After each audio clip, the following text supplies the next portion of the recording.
Boxing King Media in association with Boxall. With me, Frank Smith. Frank, how are you, mate? I'm good, mate. I'm excited for tomorrow night. Nearly there. Just over 24 hours away, and glad we got it all together, because there was moments over the last weekend where I wasn't quite sure, but we got there. In terms of refunds and stuff like that, not many, I heard, and a lot have been resold anyway. So you expect full house tomorrow? Yeah, it will be. You know, look, it's never easy with these situations, and you know, we're always fair.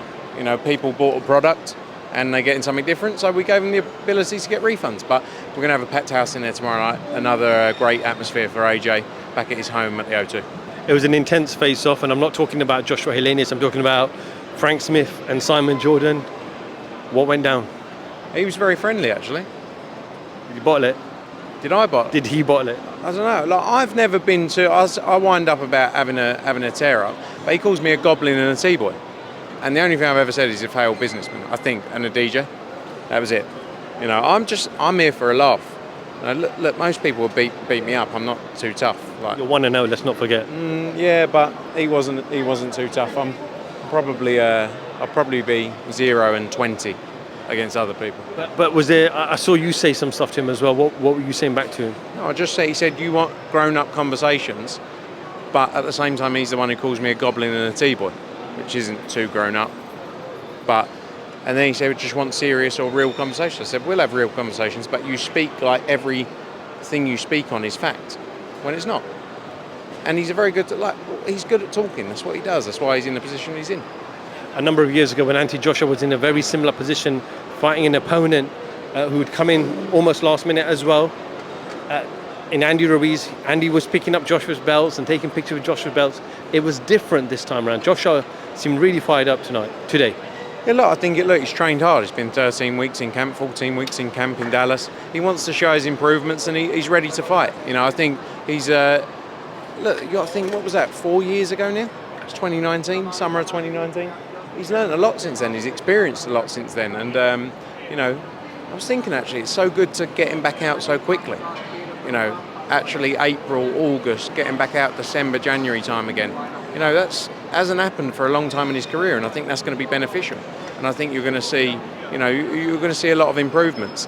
You know, it's always harder in the bigger fights to keep him fighting as regular as that, but you know, he always wanted to get back in the ring as quickly as possible. So it's good to see that, and yeah, I think you see a fired up AJ because he's ready for Saturday. I know there's agreement in principle with the Saudis, but do you expect this to go to contract, signed, sealed, make an announcement in the next kind of 4 weeks, 5, 6 weeks? I hope so. We have to move very quickly to get it all together. You know, Prince Khalid and the Skill Challenge team are coming over, which is great.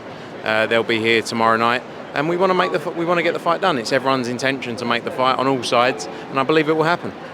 Conor McGregor also in attendance tomorrow? Yeah, Conor McGregor's there. A load of stars will be there in attendance, as always with an Anthony Joshua fight. He brings out a massive crowd, and great to see. Fabio Wardley purse bids got postponed for a month. As I spoke to Eddie Hearn, I said, from the outside, could you understand people's perception? Dylan White is not talking to Eddie Hearn right now. He's got his own thing going on. Dylan White manages Fabio Wardley, and all of a sudden they're looking at potentially doing a deal directly with Queensberry. So could you see the picture that's being painted from the outside? Yeah, look, lots of pictures in boxing get painted with not a load of thought all the time, but let's see what happens. You know, nothing done yet. We have a great relationship with Fabio, obviously, and it would be great to carry on working with him. Let's see. DAZN, I know they're spending a lot of money, a lot of time on promoting Misfits, and it's a complete different entity, and it's for some and it's not for others. You lost Canelo to obviously Showtime. Anthony Joshua, in the most respectful way, is probably at the tail end of his career. What are the long-term plans for DAZN in terms of replacing people like the Canelos and the Joshuas on the platform to ensure your subscribers are not just Misfit fans but also boxing fans? Look, I think the key for us is to keep building boxing. The reality is, though, and I had this conversation with someone the other day. Obviously, we have people we believe are going to be stars, right? And we're going to focus attention on. But at the same time, when you look at like fighters today or over the last few years, I'll give you some examples, right? And Tony Bellew is one of my closest mates in boxing. I love him to bits. But when Tony Bellew fought Danny McIntosh and sold 1,000 tickets in Liverpool, did I think he'd become a pay-per-view star in his last 3, 4, 5 fights? No. Lee Wood, and he's now selling out arenas, doing huge numbers. Did you believe that? Probably not. O'Hara Davis, when he lost against Josh Taylor, 9 years ago, 8 years, or 7, 8 years ago? Did we think he'd be in a position he is now where he's going to fight for a world title and then go on and fight Ryan Garcia possibly? Probably not. And it's so hard to pinpoint in this sport who those, don't get me wrong, every now and then you get a special one where you go, no, do you know what? All eggs in one basket. But I think there's so many people who build their way through and come out of nowhere. That's the joy of boxing. People can go from 5 grand, 10 grand to making £1 million. And I think there's always going to be stars. There's always going to be those people. They're just a few examples, not like pinpointing that it shouldn't be there. But what I'm saying is, if you asked me all those years ago, would those people be there? You'd probably say, you know, it'd be hard to say Tony Bellew 12 years ago when he's fighting Danny McIntosh. This guy is going to go and do huge pay-per-view numbers in his last 4 or 5 fights. Don't you think so? And that's the thing now, and it's always going to be the same. There's going to be stars you want to build, but at the same time, there's also people who will come out of the woodwork and go, oh, he surprised me, you know, where he is now. Just final one, ending on Joshua. Of course, the win is important, but is the performance also important? Because he got a lot of criticism after the Jermaine Franklin fight. Yeah, look, I think he gets unnecessary flack and criticism. You know, at the end of the day, he went in there against Jermaine Franklin, won nearly every round in that fight, and people still have an issue. I think he's always going to come under unnecessary scrutiny. And I think you kind of get used to it. I think you're going to see a great performance from him on Saturday night.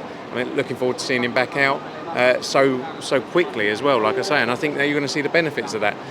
We all want a big stoppage win, and it's heavyweight boxing. That's what excites people. Let's see. I'm quite sure of a strong performance tomorrow night from Anthony Joshua. Frank Smith, thank you for speaking to Boxing King Media. Thank you for having me, sir. Thanks, mate.